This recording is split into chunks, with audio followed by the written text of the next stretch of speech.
Welcome once again to Stuff and Things, where I like to talk about stuff and occasionally even things. I'm your good friend Bradley, and today is not a pleasant Sunday Stuff and Things. My voice is going all weird. I don't know why. It's not a very pleasant Sunday Stuff and Things, because I've had a horrible week. And it's time for me to rant about that a little bit. We're going to get to some of your questions, obviously, at the end of the episode. We're going to do a reading from Peter Straub's The Throat. We're going to talk about the review that I recorded today, which we'll be posting on Wednesday. And then we're going to get into a lot of life updates, things that have been going on for me, with me, in my life, and on the channel. But first of all, well, actually, no, we'll shelve that. We'll wait for that. We'll wait for the rant. We'll wait for the angst. And we will go right into Peter Straub's The Throat. Every week, we read from Peter Straub's The Throat because Peter has been kind and generous enough to allow us to read from his novel. Peter is an award-winning author. He actually co-wrote several books with Stephen King. He is a viewer of the channel, he is a Patreon supporter, and he is an all-around great guy. Let's continue, shall we? There's a train going by. I'm just going to ignore it. That's not from the book, that's from what's happening outside the window right now. The button finally passed through the buttonhole, and I pushed my finger into the opening, cracking it open like the pocket of a stiffly starched shirt. A thin, hard edge of metal caught beneath my fingernail. The tag came away from the cloth with a series of dry little pops. Okay, I said. De Maestro said Attica used to shake down these units in 5 seconds flat. 2 seconds, Attica said, not bothering to look up. I got away from the gaping body in the bag and held out the unreadable tag. Underdog's a pearl diver, De Maestro announced. Now wash it off. The stained, crusty sink stood beside a spattered toilet. I held the tag beneath a trickle of hot water. The stench of the body still clung to me, as gummy as my hands and face as the film of fat from ham hocks. Flakes of blood fell off the tag and dissolved to red in the water. I dropped the tag and scrubbed my hands and face with Physohex until the greasy feeling was gone. The body squad was cracking up behind me. I rubbed my face with the limp, musty rag that hung between the sink and the toilet. Looking forward to the field, Ratman asked. The unit's name, I said, picking the tag out of the pink water at the bottom of the sink, is Andrew T. Majors. That's right, said De Maestro. Now tape it to the bag and help us with the rest of them. You knew his name? I was too startled to be angry. Then I remembered that he had the field officer's list, and Andrew T. Majors was the only name on it, not also found on a tag. You'll get used to it, De Maestro said, not unkindly. There you are, another reading from Peter Straub's The Throat. More on that next week. Okay, and now we'll get the business out of the way. You're gonna notice I'm having trouble talking this week. You'll find out why in a minute. I just recorded a review for this, a Knack backpack. This is the medium expandable Knack backpack by Knack. This is the bag that I was talking about. This is the item, the product for review that I mentioned when I said I was being provided a product to review, not being paid for the review, but I was going to provide an affiliate link on the review. So basically, I'm reviewing the product, and if you like the product based on my review and you want to purchase the product, there will be an affiliate link in the product or in the YouTube video description. And if you click on that and purchase the product through that link, I get to wet my beak. And we talked about this before. I want you to know, I'm going to be completely honest. I was completely honest when I reviewed the product. This thing is really clever and really interesting. I really like it in concept, and you'll have to kind of watch the review to figure out or to fully understand why this thing is so interesting. As a daily backpack, I still probably prefer my Camelback Hoge, but I'm not necessarily the intended audience for this bag. And if you are the kind of person who has to travel a lot and you have to take a lot of like 2-3 day trips for work or what have you, this bag could really, really be good for you, and it really packs a lot of utility. So I think you should check out the review. That will be posting this Wednesday. It's really cool. I'm actually quite impressed by this thing. So check out that review on Wednesday. Next, you may notice that I am not enjoying a pipe blend during this episode of Sunday Stuff and Things.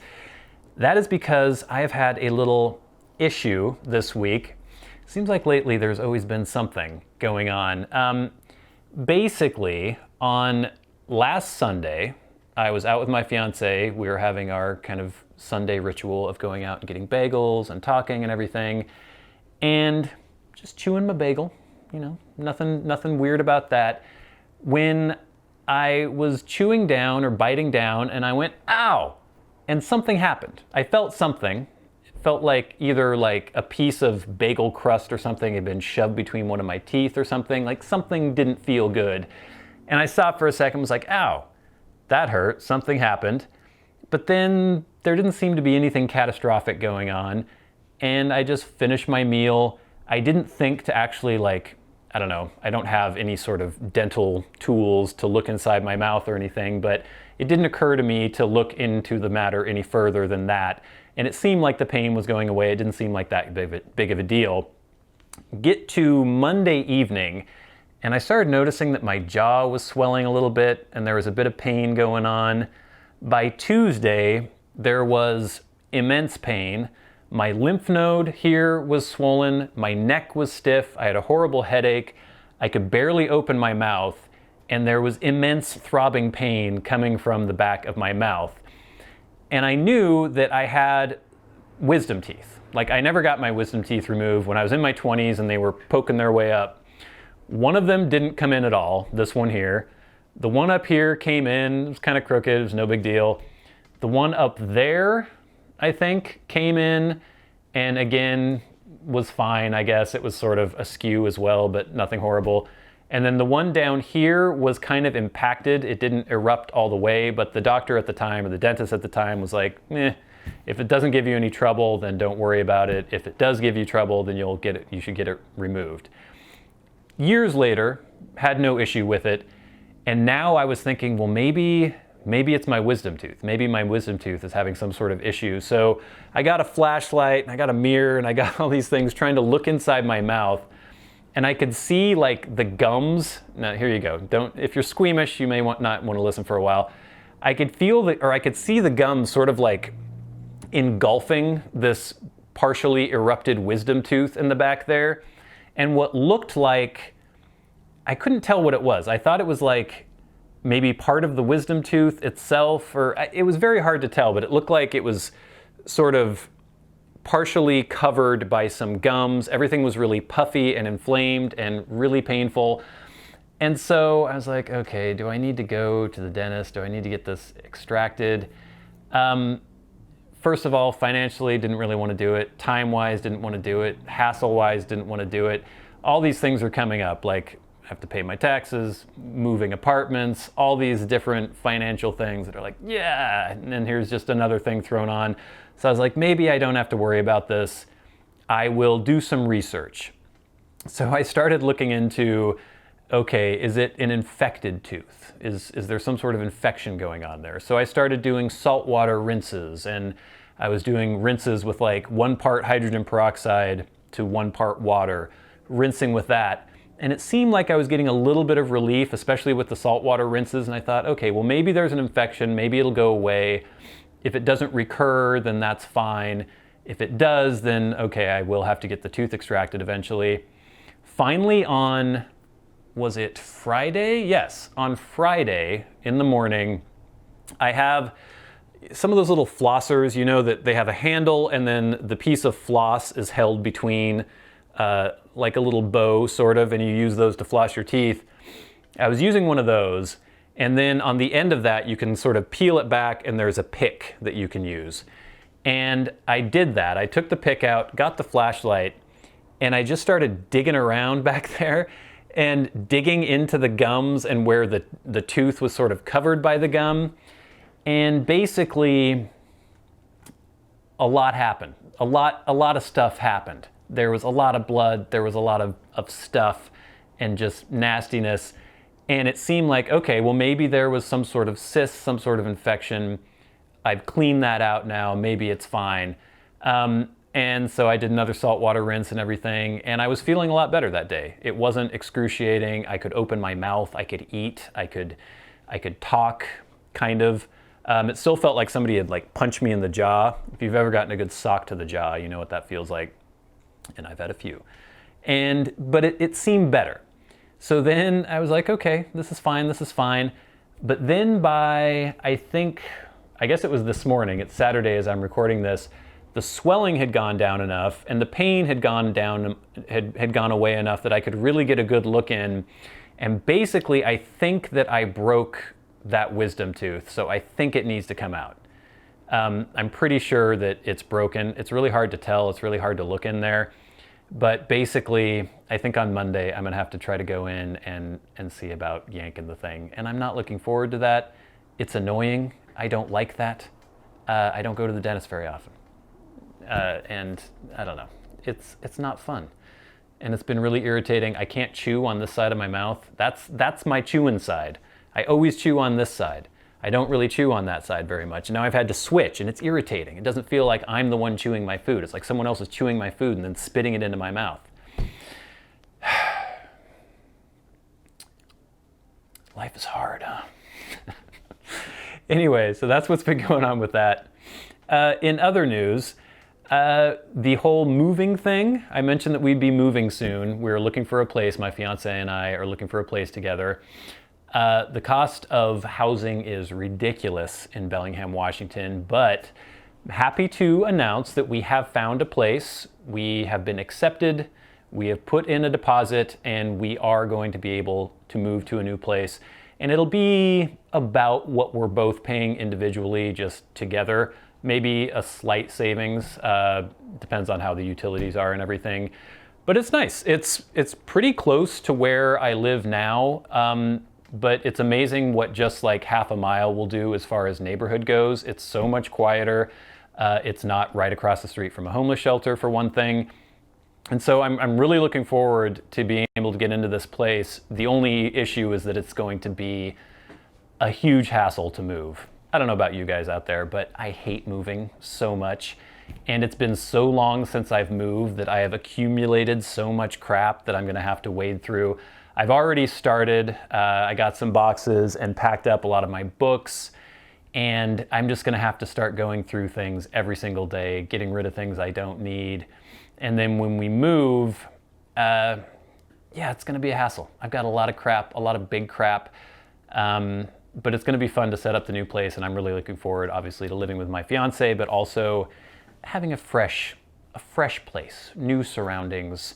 I think in spite of my ability to sort of put up with almost anything, the cumulative effect of when I'm at home and there are people right outside my window just constantly yelling and fighting and just being foul and angry and hateful, that has to kind of wear on you after a while. I read a study once about people who live on busy roads that have really loud traffic noises going back and forth, and how that adds to stress and ultimately adds to a less healthy lifestyle. Like, those people have more medical issues because of the stress of just the noise and the tension in the air all the time. And I think that's probably the case for living where I live now. It's just a constant barrage of hatred and anger all the time. And it's not very pleasant. And so I am looking forward to being in a different place and looking forward to just like setting up. It's fun when you're fresh in a new place and you have so much energy to kind of make it as good as you possibly can, and you're decorating, and my fiance and I are looking at different ideas. We found this really cool thing, or she did, where it's a peel and stick wallpaper, so you don't actually use glue, and it's something that you can just remove later. I'm looking into that because it looks really cool. You can get it on Amazon, and you can get sort of like 2 foot by 20 foot rolls and just slap it on there. Apparently it can even go in bathrooms where there's moisture and everything. So I don't know, it's gonna be fun. So maybe we'll do a few videos about that when we're moving into our new place and setting that up and everything. But just to warn you, when we're actually getting to the point of really moving, the video uploads might be a little bit more sporadic because I'm just gonna be slammed, we're both gonna be slammed, and it's gonna be very difficult to have any kind of free time whatsoever. The other thing that I was going to update you on, it's very minor and very brief, but I just rediscovered an ink that I haven't used in a very long time, and a combination of ink and pen that I'm absolutely loving. Many of you who enjoy fountain pens and notebooks and all those kinds of reviews that I had done on the channel previously have been wondering, do I still use fountain pens? I do still use fountain pens, and I kind of rediscovered my Lamy Safari, which, you know, is a very basic, relatively inexpensive pen. But on this one, I have the 1.1 millimeter stub nib on there. And I rediscovered this in combination with this Mont Blanc Toffee Brown, and I love it. It looks so good. I don't know if I can show you anything here, but it's just, this nib is so cheap. I mean, it's just a steel nib, but the 1.1 millimeter stub, it just feels so good. It looks so good, and I love this Toffee Brown. I can't write right now.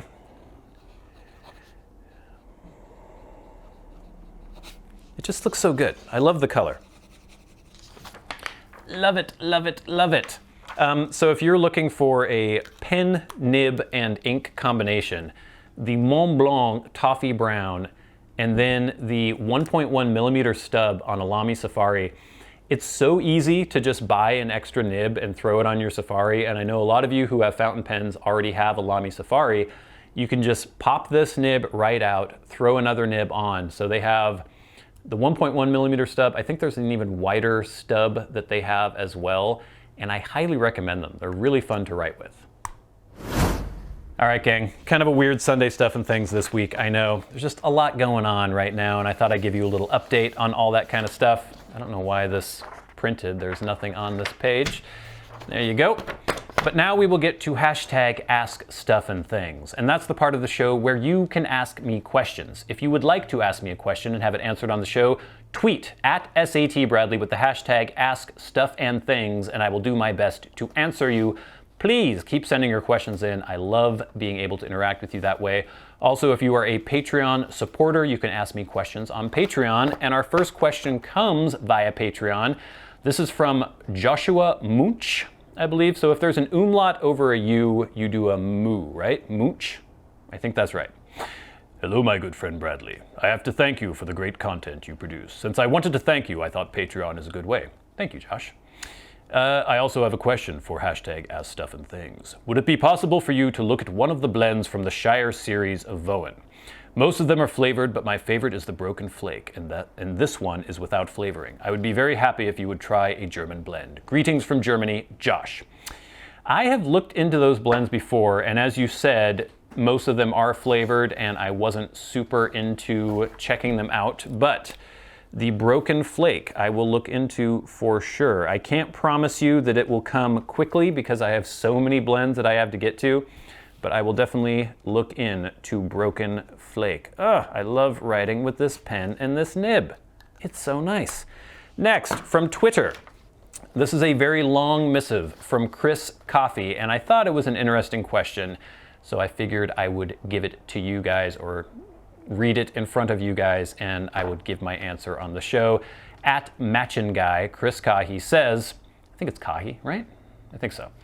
Hey Bradley, I have benefited so much from your pipe reviews and all the great content on your channel. I wish I had the means to pitch in on your Patreon as a way of giving back and saying thank you. Unfortunately, I don't have the means. Don't worry about it. Chris, you write in quite regularly. You are a very active member of the community, and I appreciate that a lot. That counts for a lot. But I have an idea that I'd like you to consider. Why not start a podcast about the pipe hobby? I know that YouTube is not friendly to the subject, but at least as of the time you read this on the channel, podcasts are still a profitable medium. Given the size of your YouTube channel, if you got even a majority of your subscribers there to subscribe to your podcast, you would grab the attention of advertisers immediately. And my idea wouldn't even require that you give up any more of your time than you already do.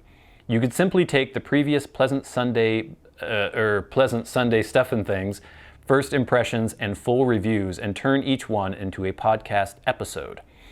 I can make an in-kind donation in that I already produce my own podcast, so I know how to help you get that up and running. My podcast is very niche, and I honestly thought that I would only have 50 of my Facebook friends listening, but now we have more than 1,300 downloads a week. Wow, well done, Chris.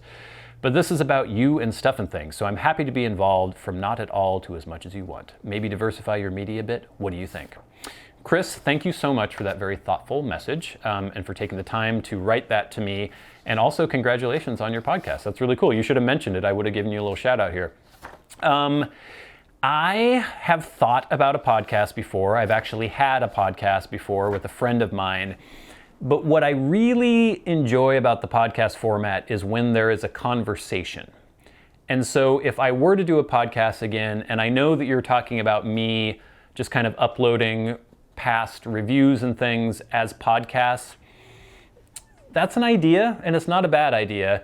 But if I really wanted to do a podcast, I would really want to do it where I have someone else with whom I can have a conversation, someone who could be dedicated to doing it, at least once a week, at the same time every week. And again, it's difficult to find someone else to do that with, and it's also difficult for me to find the time. How many times have I said that I'm going to do something on this channel and then it hasn't occurred yet? The t-shirt thing springs to mind. That's still in my head. It's still something I would like to do, but just finding the bandwidth and the time is difficult. So I will definitely take this under advisement. It's an interesting idea, and it is something I've thought about, having a Stuff and Things podcast, which would be a lot more than what the reviews and everything on the show or on the channel usually are. It would have to be way more diverse, just because to fill a week for an hour every week, I think that the topics that I would want to discuss would just be a lot more diverse.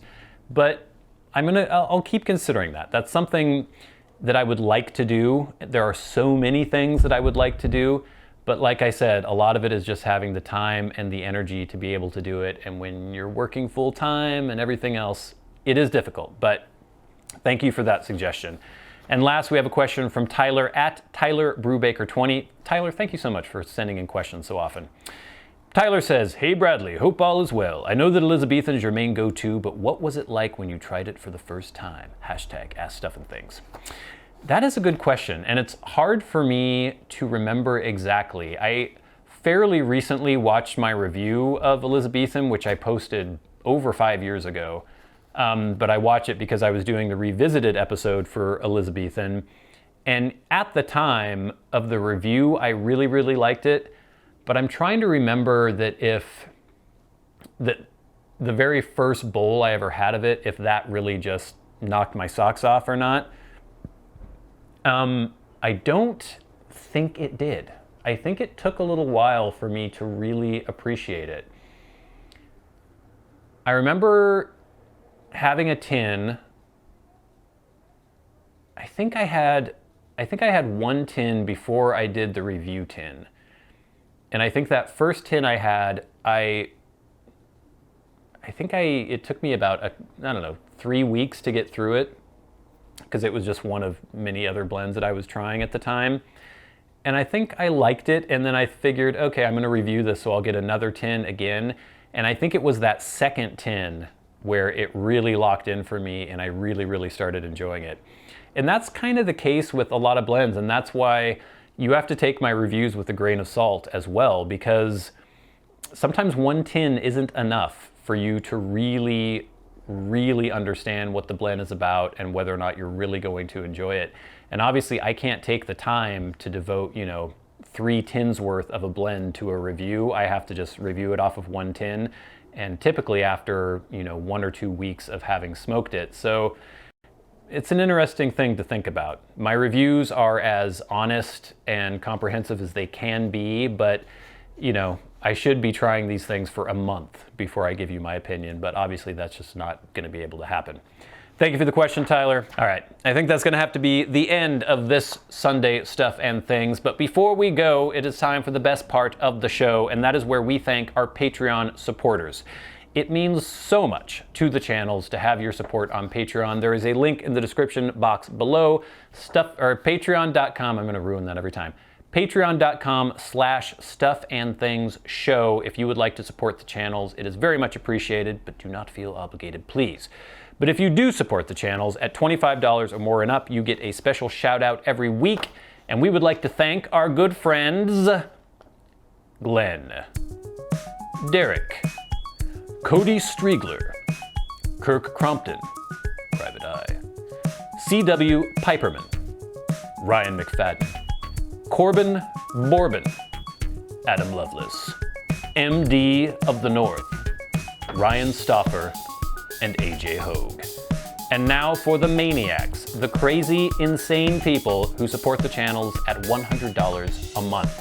People like Peter Straub, Bob Magee, and Michael Pilcher. Thank you all so much for the support. It means so much. Thank you all for watching, for subscribing, for liking videos, for leaving comments on the videos, for sharing the videos, for submitting your questions to hashtag askstuffandthings. Until next time, until we meet again, I've been your good friend Bradley. You've been the audience. This has been Stuff and Things. I'll see you later. Oh, on a pleasant Sunday, Stuff and Things. I'll see you later.